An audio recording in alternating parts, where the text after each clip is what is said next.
Well, there you are. I see you out there. Hey, Team Healthy.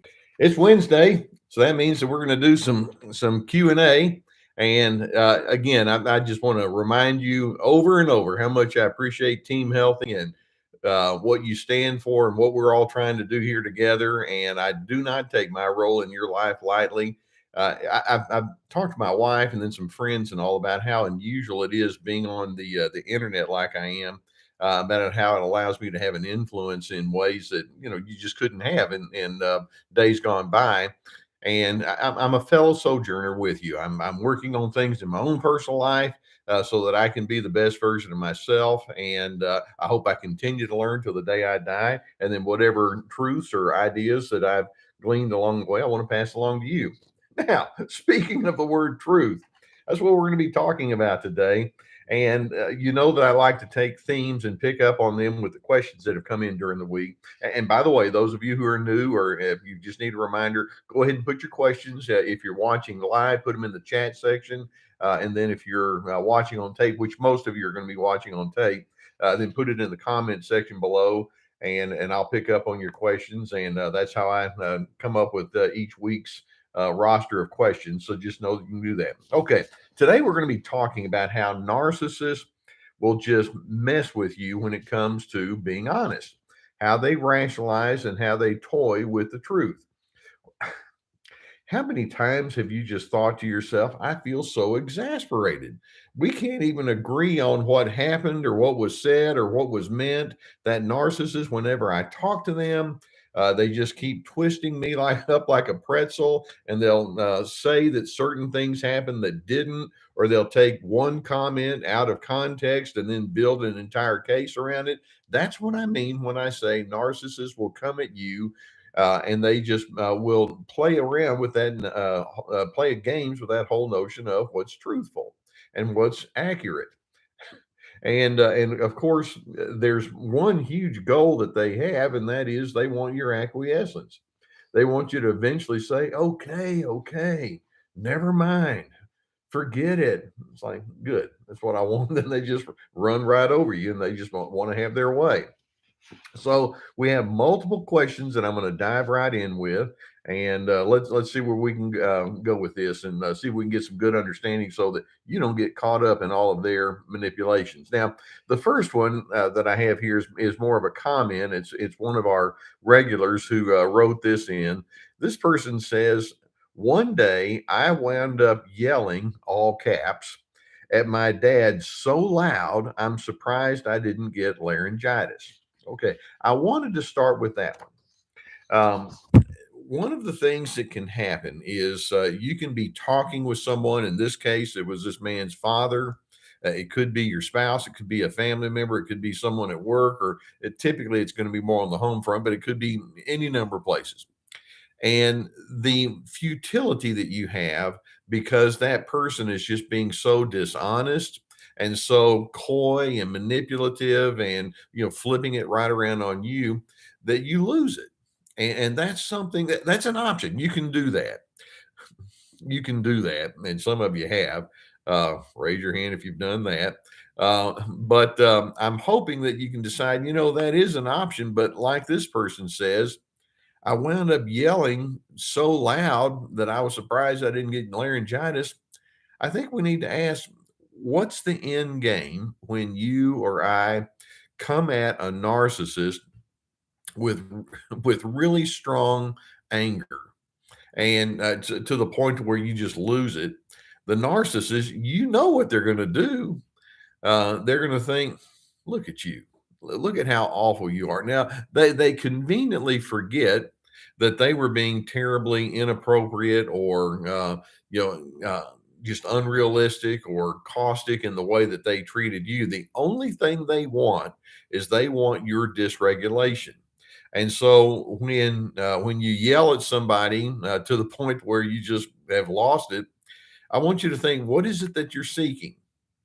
Well, you're seeking honesty. You're saying, why can't you be reasonable? Okay. You want their cooperation. Makes sense. So much of what's beneath your anger can actually have a valid element to it.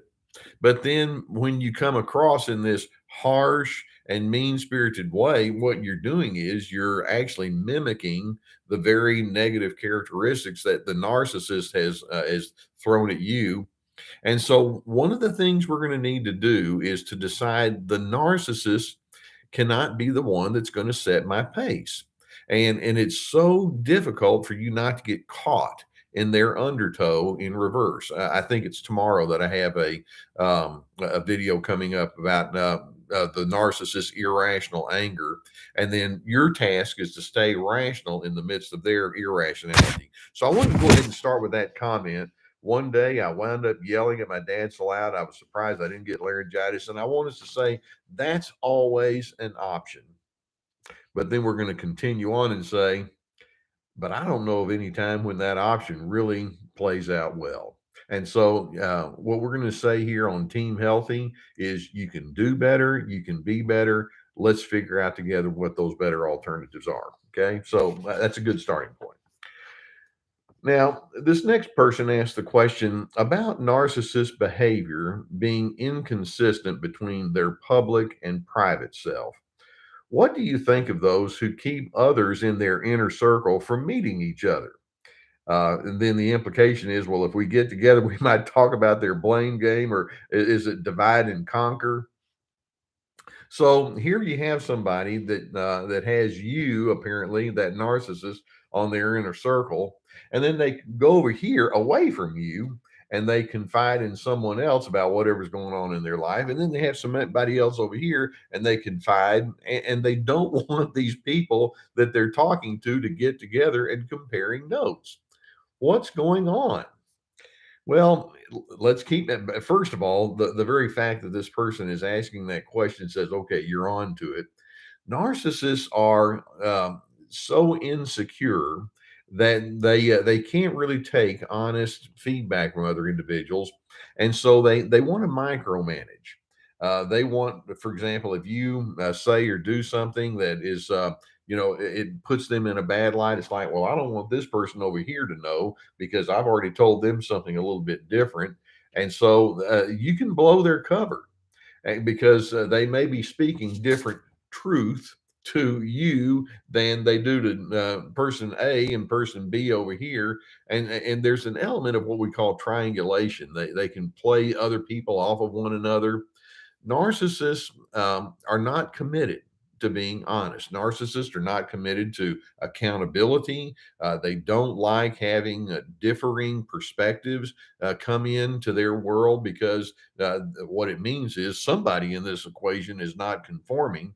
And so rather than trying to have group discussion sometimes about the way things ought to be, what they'll do is they'll pull somebody off to the side separately, and they can contain that a little bit more easily because you see there can be strength in numbers. And if four or five of you get together and say, well, we're a bit more concerned than what you're letting on, then they can feel weakened by that, and so they like to be in the control position. So basically, when they will talk with people one on one, and they don't want them to get together and compare notes, it's their way of saying I have to stay in control of the narrative.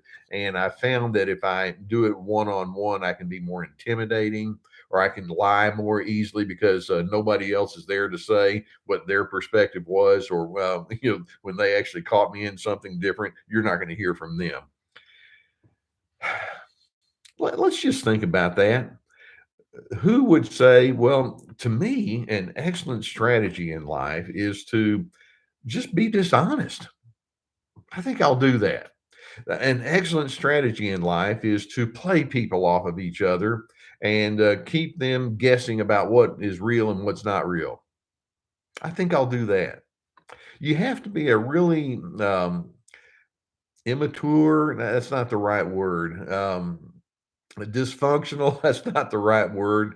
Conniving, that's more the right word, kind of person to think that way. But that's what we're dealing with here. And so, truth to a narcissist is expedient. It's just whatever it needs to be with respect to me and this person in front of me right now. And if I'm with someone else, it'll shift. That's how they think. It's all part of them leaning into what we refer to their false self. Okay. Let's take a look at another question that that you all have sent in. This person asked, "Do narcissists instigate problems? Then, when you react, they roll over and play victim." Okay. The video I had that came up last week, I think it was accuse and then um, uh, something I can't remember the title of it now. Accuse and then blame or something like that. But that's their game. They like to instigate a problem and then make you look foolish, and then when you react, then they'll scream at you. Let's say that there's a difference between you and that person with respect to handling money or dealing with the kids or working on a project, and then they don't feel like they're having their way, and then they'll accuse you of being dishonest or inappropriate. And then when you say that's not the case, then they can blow up and say, you're so defensive. You're always having to be in control. And so when you register an opinion, or if you explain yourself, then instead of them taking it at face value, thinking, okay, you've given me something to think about, it's like, okay, you've given me something that now I can use against you. And they're data gatherers, and they don't think in terms of how you and I can get along. They're not collaborators. They're constantly wondering, how can I highlight how dysfunctional you are so that I can appear to be the greater one here. And so they can instigate problems. They'll say something or do something that they know is going to bother you. And then if you have a negative reaction, gotcha. And it's not about truth. It's not about trustworthiness. It's about them maintaining an upper hand over you. And that's one of their favorite tactics. It's insidious, isn't it? When I read through these things, I mean, the crazy thing is these are real life scenarios. And I know that when one person asked this, you remember the teacher said, well, there's no such thing as a bad question because chances are somebody else has the exact same question. I know that so many of you are saying, oh, yeah, that happened to me just last week, yesterday, 10 minutes ago. Okay. Um, okay. This next one. In your experience, do narcissists actually want to be good people? Or are they just happy and content to be thought of as such, even if they're not? Um, of course, when you ask a question like that, it's like ding, ding, ding. You're on it by virtue of the question you're asking. Then it's like you see you're already seeing it. Um, do they actually want to be a good person? The answer is they want to be known as a good person. They want to appear as a good person, so much so that they've already convinced themselves that, well, actually, I am the standard bearer. So most of them have an already elevated view of who they are, which is why it's so easy for them to be critical. It's so easy for them to be judgmental because you see, it's like, I'm not as crummy as you, and I'm not as low class as you. And so that's part of their tacit way of implying that they're superior, you're inferior, when they just keep coming at you with all of this unsolicited advice and criticism and judgment and shaming on you. They have a very bad memory about how they've been on the receiving end of that, and they didn't appreciate it when they've gotten it. But they do see themselves as being the standard bearer. And then the rest of it is it's all about appearances. So do they want to be good people? As long as they have the reputation of the good people, of being a good person, it's like close enough. And so it's about public image. And these again, you can see that there's a highly codependent element that goes along with this.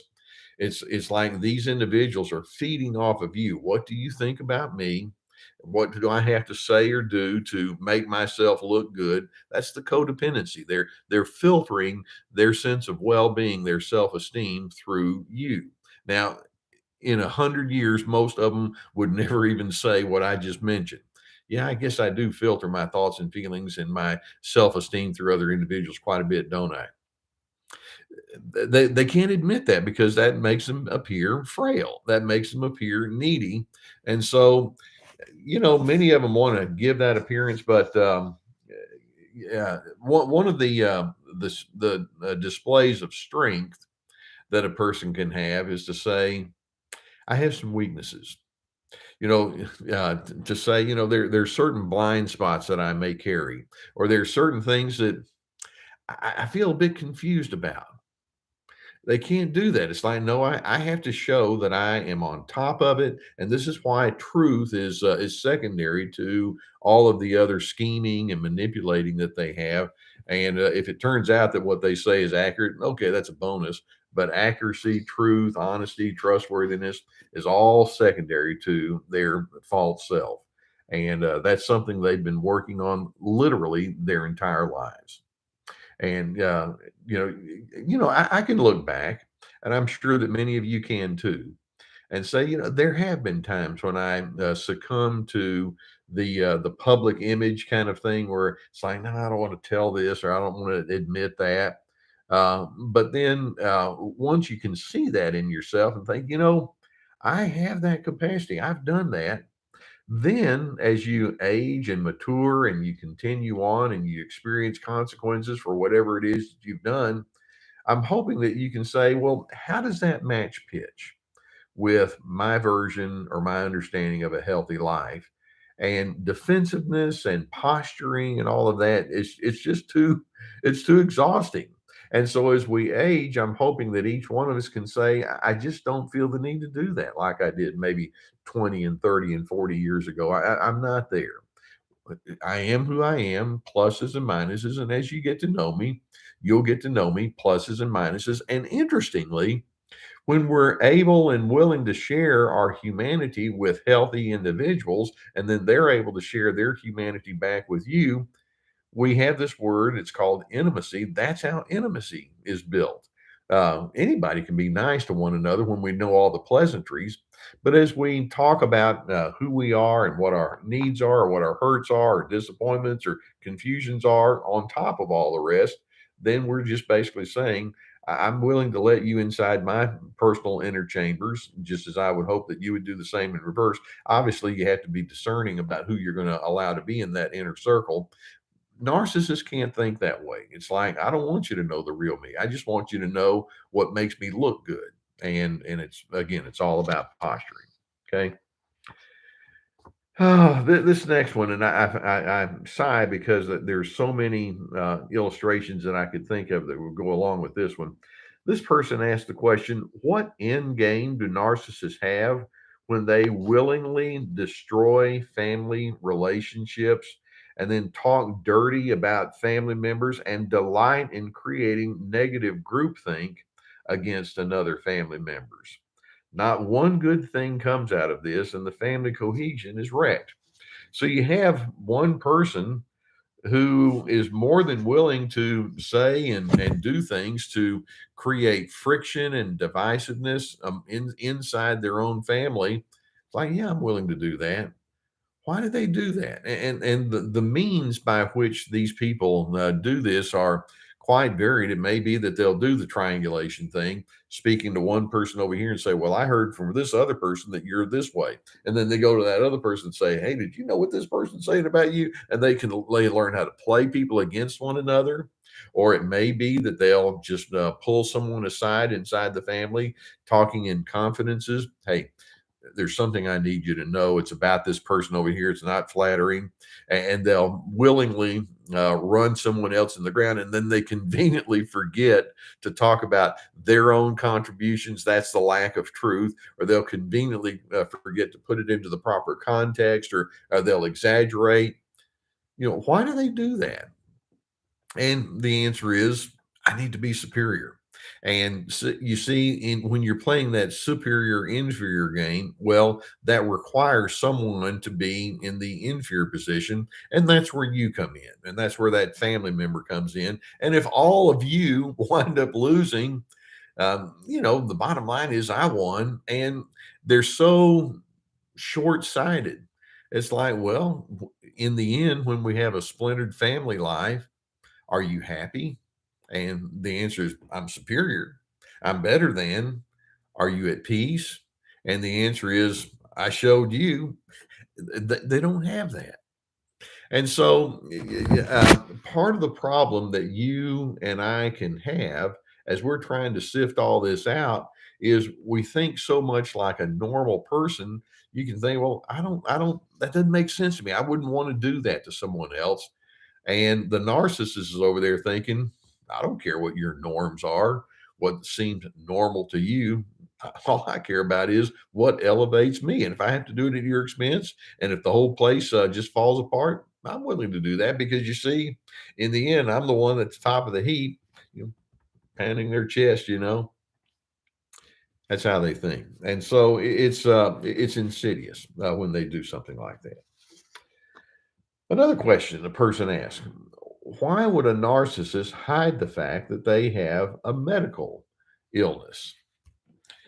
So this person is obviously aware of the fact that the narcissist in that person's life has something physiologically that's wrong or difficult or challenging that they are having to address.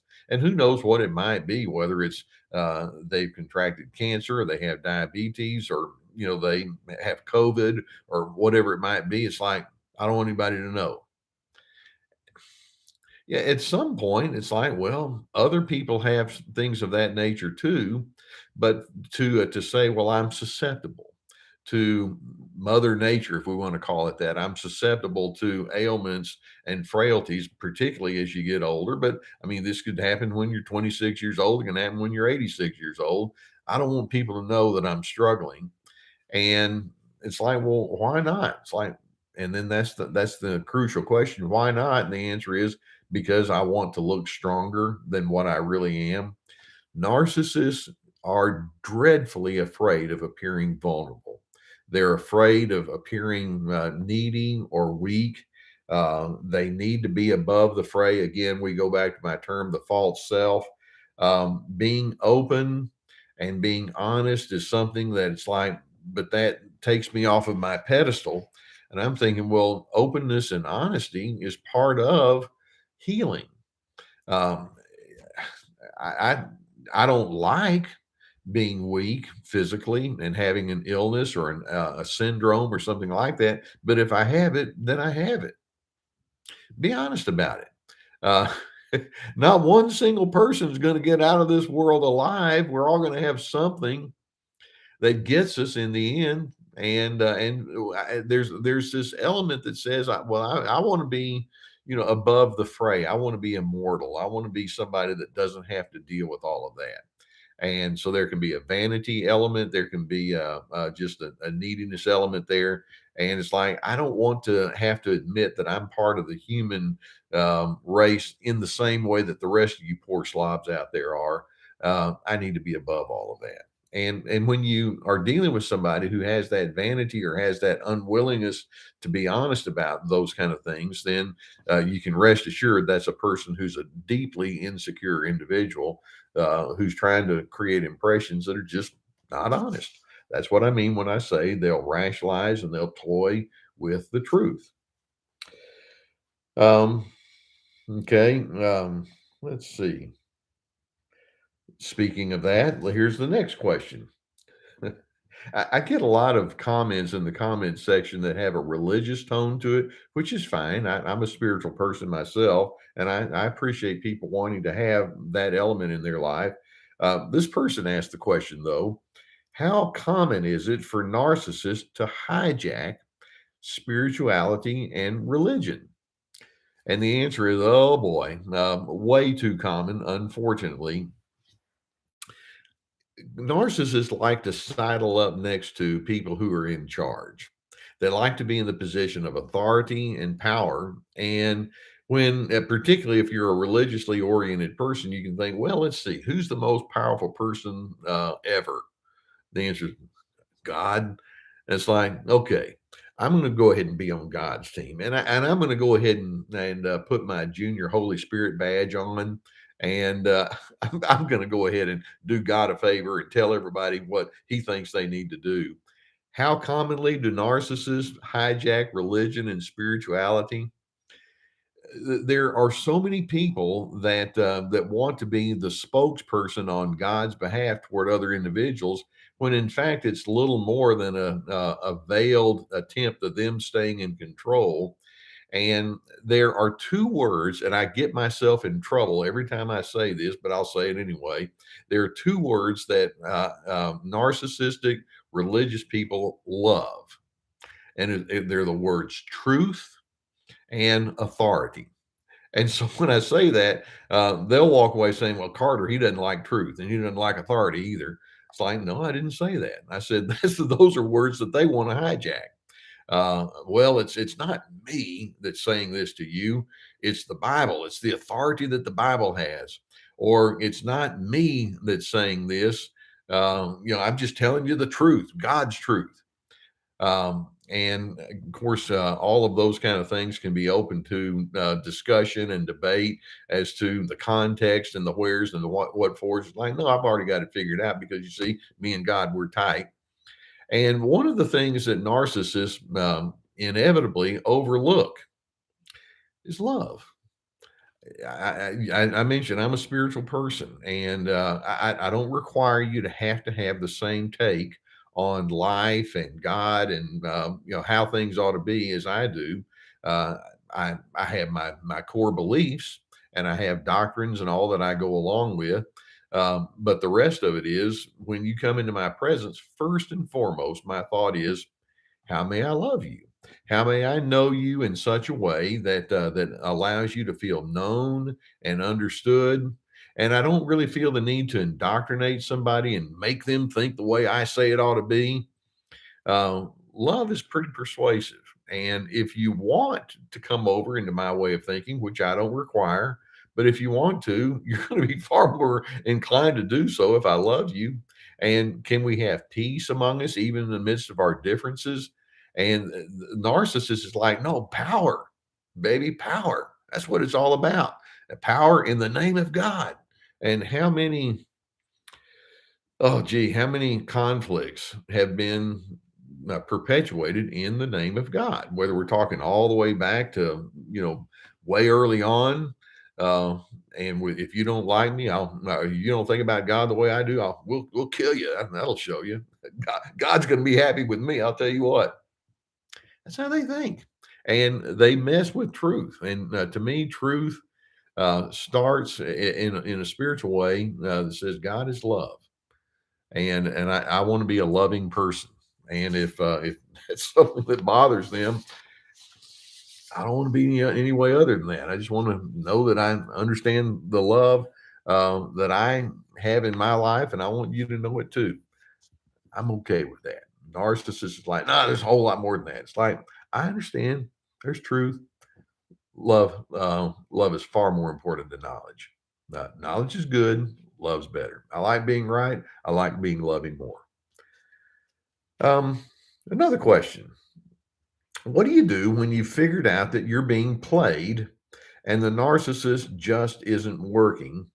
Divorce has been a serious topic in my mind for several months, and it's gotten crazy a couple of times, but I still wonder if I'm crazy and think it will get better or change somehow, and maybe it does for a while.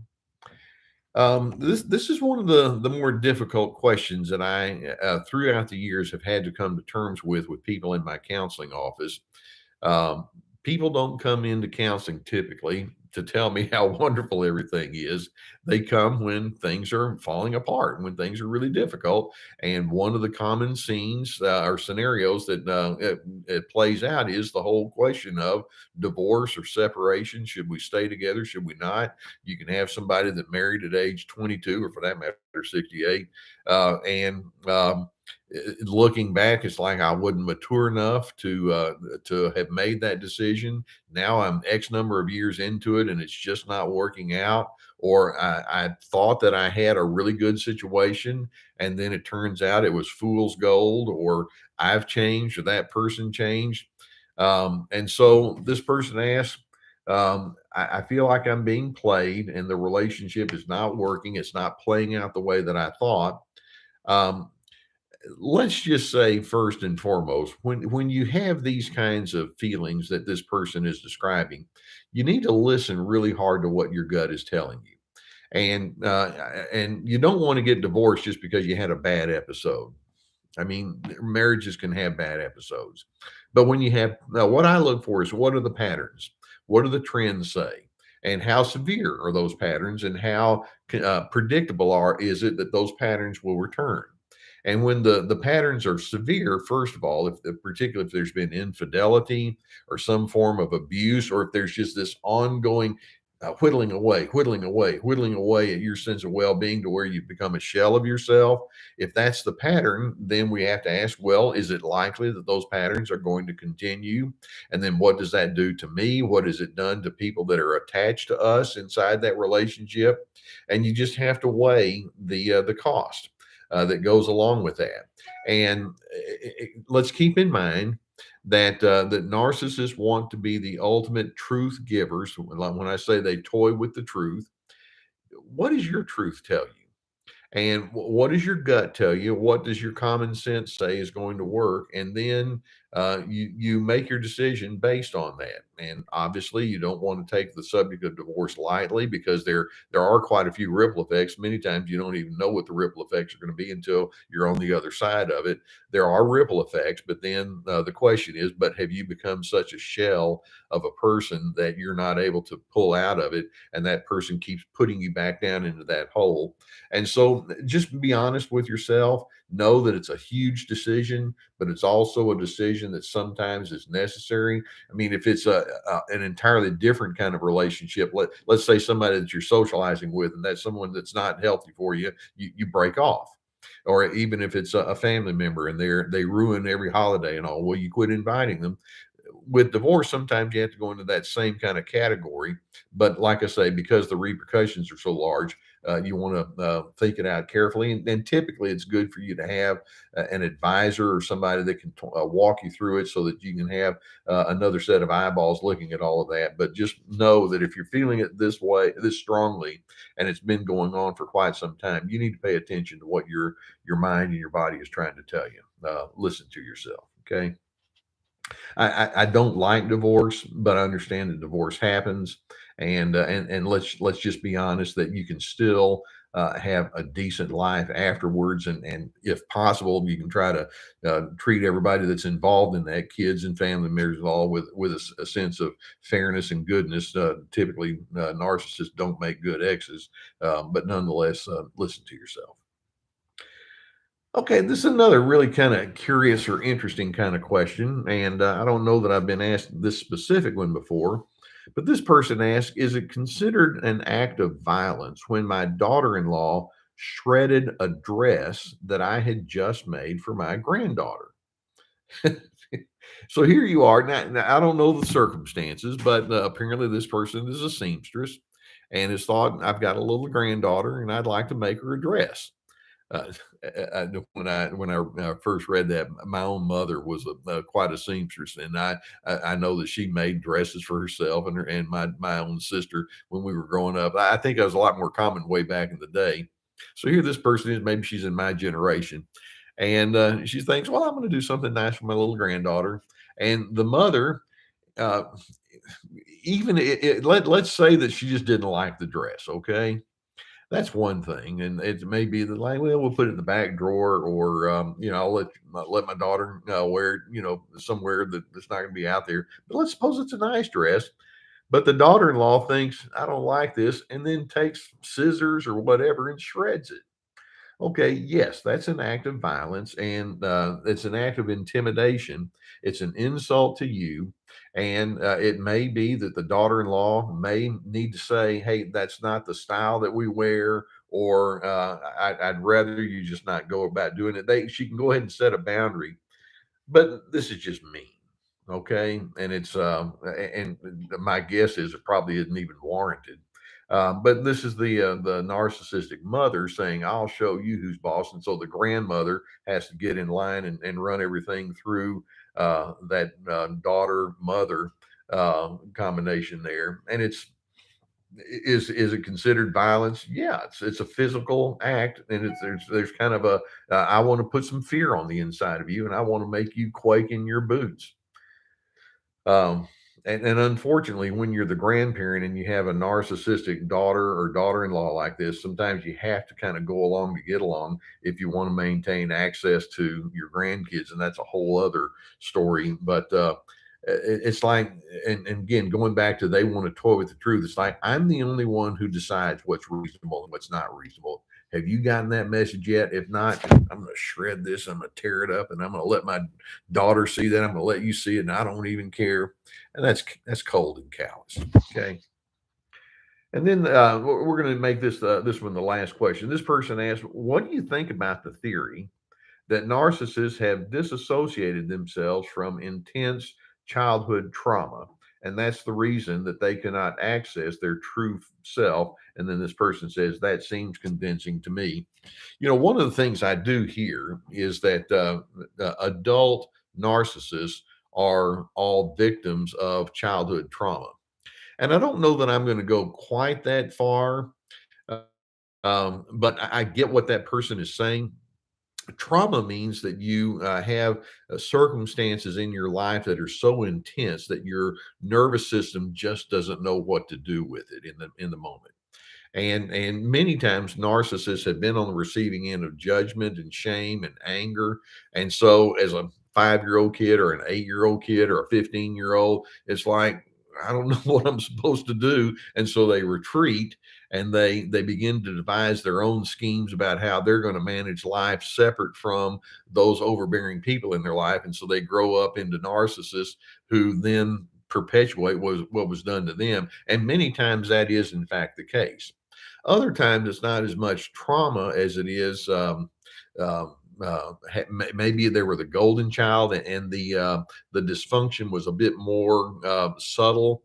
The golden child may think, yeah, I really am special. My mommy or my daddy keep telling me that, and so they don't want to have to admit their frailties. Again, playing with truth, they only want the good parts about themselves to be known.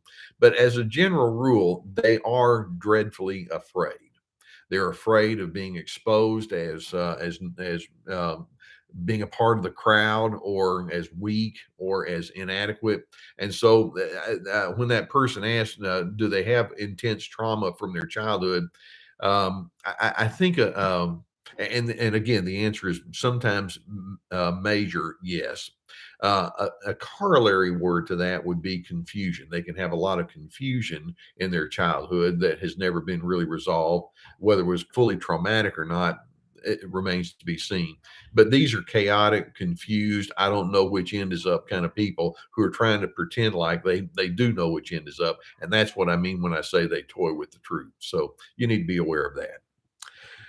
So I'm hoping that as you, we're going to wrap here for today, but I'm hoping that as you see that narcissists can come at you with all sorts of divisive or accusing or denying kinds of behaviors, that they want to make it all about you. You're the one in this relationship that's messing things up, when in fact, they have so much unfinished business that they have not tended to, but they're projecting much of their agony or much of their confusion or insecurity onto you. They see in you what they don't want to have to come to terms with inside themselves.